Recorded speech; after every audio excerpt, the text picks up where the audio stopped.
Prestige ಸಿಟಿಯಲ್ಲಿ flat ತಗೊಳ್ತೀರಾ? ಎಚ್ಚರ ಎಚ್ಚರ.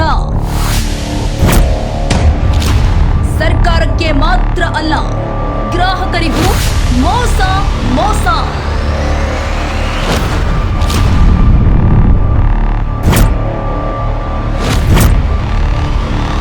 ಸರ್ಕಾರಿ ಗೋಮಾಳ ಮಾತ್ರವಲ್ಲ, ರಾಜಕಾಲುವೆಯನ್ನು ನುಂಗಿದ ಹಗಲುಗಳ್ಳರು, ಜಾನುವಾರುಗಳ ದಾಹ ನೀಗಿಸುತ್ತಿದ್ದ ಕೆರೆಗಳನ್ನು ಬಿಡದ ನೀಚರು,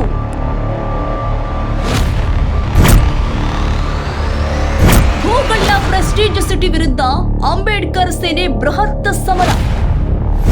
ಎಸ್, ಇತ್ತೀಚಿನ ದಿನಗಳಲ್ಲಿ ಎಲ್ಲೆಲ್ಲೂ ಭೂ ಕಬಳಿಕೆ ಒತ್ತುವರಿ ಮಾಡುವುದು ಸರ್ವೇ ಸಾಮಾನ್ಯ. ಆದ್ರೆ ಹೆಸರಾಂತ ಕಂಪನಿ ಒಂದು ಸರ್ಕಾರಕ್ಕೆ ಚೆಳ್ಳೆ ಹಣ್ಣು ತಿನ್ನಿಸ್ತಾ ಇದೆ. ಹೌದು, ಪ್ರೆಸ್ಟೀಜ್ ಅಪಾರ್ಟ್ಮೆಂಟ್ ಅಂದ್ರೆ ಜನ ಮುಗಿಬೀಳ್ತಾರೆ.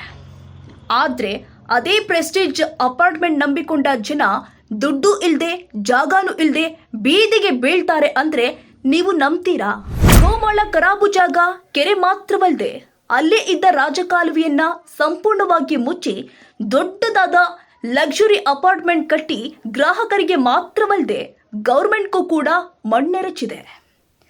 ಅಲ್ಲಿದ್ದ ದೇವಸ್ಥಾನ ಒಡೆದು ಸುತ್ತಮುತ್ತಲಿನ ಜಾಗಗಳು ಅಂದ್ರೆ ಗೋಮಾಳ ಖರಾಬು ಜಾಗ, ರಾಜಕಾಲುವೆಯನ್ನ ಮುಚ್ಚಿ ಭವ್ಯವಾದ ಲಕ್ಸುರಿ ಅಪಾರ್ಟ್ಮೆಂಟ್ ಅನ್ನ ಕಟ್ಟೇ ಬಿಡ್ತು.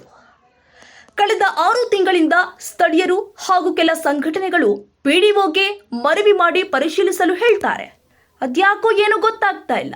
ಕಳೆದ 6 ತಿಂಗಳಿಂದ ಪಿಡಿಒ ಆಫೀಸರಿಂದ ಗೌರ್ಮೆಂಟ್ ಕೂಡ ಇದ್ರ ಬಗ್ಗೆ ತಲೆಯಲ್ಲಿ ಕಿವಿ ಕೂಡ ಕೊಡ್ತಾ ಇಲ್ಲ.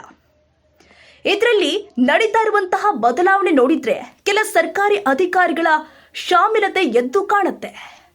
ಕೆಲವೊಂದು ಕಡೆ ನಿರ್ಗತಿಕರು ವಾಸ ಮಾಡೋ ಜಾಗವನ್ನು ಕೂಡ ಗೌರ್ಮೆಂಟ್ ಅಂತ ವರ್ಷಕ್ಕೆ ಪಡೆಯೋ ಸರ್ಕಾರ ಪ್ರೆಸ್ಟೀಜ್ ಅಂತ ದೊಡ್ಡ ದೊಡ್ಡ ಕಂಪನಿಗಳ ವಿಷಯದಲ್ಲಿ ಸುಮ್ಮನಿರೋದಾದ್ರೂ ಯಾಕೆ? ಪ್ರೆಸ್ಟೀಜ್ ಕಂಪನಿ ಅಂದ್ರೆ ಸಾಕು, ಗ್ರಾಹಕರು ಮುಗಿಬಿದ್ದು ಫ್ಲಾಟ್ ಖರೀದಿ ಮಾಡ್ತಾರೆ. ಆದ್ರೆ ಹೆಸರಾಂತ ಕಂಪನಿ ಗೌರ್ಮೆಂಟ್ ಮಾತ್ರವಲ್ಲದೆ ಗ್ರಾಹಕರಿಗೂ ಕೂಡ ಚೆಳ್ಳೆ ಹಣ್ಣು ತಿನ್ನಿಸ್ತಾ ಇದೆ. ಇದ್ರ ಬಗ್ಗೆ ಅಂಬೇಡ್ಕರ್ ಸೇನೆಯ ರಾಜ್ಯಾಧ್ಯಕ್ಷರು ಆದ ಪಿ ಮೂರ್ತಿ ಅವರು ಏನ್ ಹೇಳ್ತಾರೆ ಕೇಳೋಣ ಬನ್ನಿ. ಸರ್, ಇವಾಗ ಪ್ರೆಸ್ಟೀಜ್ ಕಂಪ್ನಿಯವರು ಹಗರಣ ಮಾಡಿದ್ದಾರೆ, ಭೂ ಕಬಳಿಕೆ ಮಾಡಿದ್ದಾರೆ ಅಂತ ಹೇಳ್ತಿದ್ದೀರಾ. ಅಂದ್ರೆ ಇದು ಒಂದೇ ಕಡೆ ಮಾತ್ರನಾ? ಎಲ್ಲೆಲ್ಲಿ ಮಾಡಿದ್ದಾರೆ ಸರ್? ಮೇಡಮ್, ಫಸ್ಟ್ ಈಗ ಸರ್ಜಾಪುರದಲ್ಲಿ ಏನು ಇವತ್ತು ಅಪಾರ್ಟ್ಮೆಂಟ್ ಕಟ್ಟಿದ್ದಾರೋ ಸಂಪೂರ್ಣ ಸರ್ಕಾರಿ ಜಾಗ, 5 ಎಕರೆ ಸರ್ಕಾರಿ ಜಾಗ ಇದೆ. ಮತ್ತು ರಾಜಕಾಲುವೆ ಮತ್ತು ಏನು ನಕಾಕ್ಷೆದಾರಿಗಳು ಮತ್ತು ಸುಮಾರು ಕೆರೆಗಳಿದೆ. ಒಳಗಡೆ ಕೆರೆನೇ ಮುಚ್ಚಾಕ್ಬಿಟ್ಟಿದ್ದಾರೆ, ಆಯಿತಾ? ಇದ್ರ ಬಗ್ಗೆ ಕಂಪ್ಲೇಂಟ್ ಕೊಟ್ಟರು ಸಹ ಆನೇಕಲ್ ತಹಸೀಲ್ದಾರ್ ಒಂದು ಸ್ವಲ್ಪ ಇದ್ರ ಬಗ್ಗೆ ಗಮನ ವಹಿಸಿಲ್ಲ. ಮತ್ತು ನೋಡಿ, ನಾವು 15/5 ತಿಂಗಳಲ್ಲಿ ಕಂಪ್ಲೇಂಟ್ ಕೊಟ್ಟಿದ್ದೀವಿ. ಇಲ್ಲೂ ತನಕನೂ ಒಂದು ಸ್ವಲ್ಪನೂ ಅದ್ರ ಬಗ್ಗೆ ಏನಂತನೂ ನಮಗೆ ಮಾಹಿತಿ ಕೊಟ್ಟಿಲ್ಲ. ಮತ್ತು ನಿಮ್ಗೆ ಹೇಳ್ತೀನಿ ಕೇಳಿ, ಅವ್ರು ಏನೇನು ಸರ್ಕಾರಿ ಗೋಮಾಳೆಲ್ಲ JCB ಡೆಮೊಲೇಷನ್ ಮಾಡಿದ್ರು ಎಲ್ಲ ಪೂರ್ತಿ ಇಲ್ಲೇ ದಾಖಲೆಗಳಿದೆ, ಆಯಿತು? ಎಲ್ಲ ದಾಖಲೆಗಳಿದೆ. ಸಂಬಂಧಪಟ್ಟಂಥ ಎಲ್ಲ ದಾಖಲಾತಿಗಳು ನಾವು ಸಂಬಂಧಪಟ್ಟವ್ರಿಗೆ ಎಲ್ಲರೂ ಕೊಟ್ಟಿದ್ದೀವಿ. ಕೊಟ್ಟಿದ್ರು ಕೂಡ ಇವರು ಯಾವುದೇ ರೀತಿಯ ಒಂದು ನೋಡಿ, ಇವೆಲ್ಲ ರಾಜಕಾಲುವೆ ಮೇಲೆ ಪಿಲ್ಲರ್ ಕಟ್ಟಿದ್ದಾರೆ, ರಾಜಕಾಲುವೆನ ಡೆಮೊಲೇಷನ್ ಮಾಡಿದ್ದಾರೆ, ಮುಚ್ಚಿದ್ದಾರೆ. ಇವತ್ತು ಬೆಂಗಳೂರು ಸಿಟಿಲಿ ಮಳೆ ಬಂದ್ಬಿಟ್ಟು ಬೆಂಗಳೂರು ಮುಚ್ಚೋದನ್ನು ಏನು ಕಾರಣ?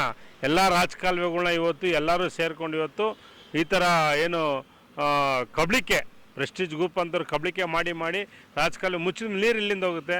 ಸೊ ಹಾಗಾಗಿ ಇದೊಂದು ದೊಡ್ಡ ಒಂದು ಮೇಜರ್ ಇಶ್ಯೂ. ಹಾಗಾಗಿ BBMP ಆಯುಕ್ತರು ಮತ್ತು ಸಂಬಂಧಪಟ್ಟಂಥ ಏನು ನಮ್ಮ ಸಚಿವರು ಕೃಷ್ಣ ಬೈರೇಗೌಡ ಇದ್ರ ಬಗ್ಗೆ ತುಂಬ ಸೂಕ್ತವಾಗಿ ತನಿಖೆ ಮಾಡ್ಬೇಕಂತ ಕೇಳ್ಕೊಳ್ತೀನಿ. ಈಗ ಆಲ್ರೆಡಿ ನೀವು ಸ್ವಲ್ಪ ದಿವಸದಿಂದನೇ ಕಂಪ್ಲೇಂಟ್ ಮಾಡಿದ್ದೀರಾ. ಸೊ ಆದ್ರೂ ಇದಕ್ಕೆ ಯಾವುದೇ ತರ ರೆಸ್ಪಾನ್ಸ್ ಬಂದಿಲ್ಲ. ಈಗ ರೆಸ್ಪಾನ್ಸ್ ಬರುತ್ತೆ ಅಂತೀರಾ ಸರ್? ಅದಕ್ಕೆ ನಾವು ಇದೇ ಪ್ರೆಸ್ಟೀಜ್ ಕಚೇರಿ ಮುಂದೆನೆ ಪ್ರತಿಭಟನೆ ಮಾಡಕ್ಕೆ ಹೊರಟಿದ್ದೀವಿ.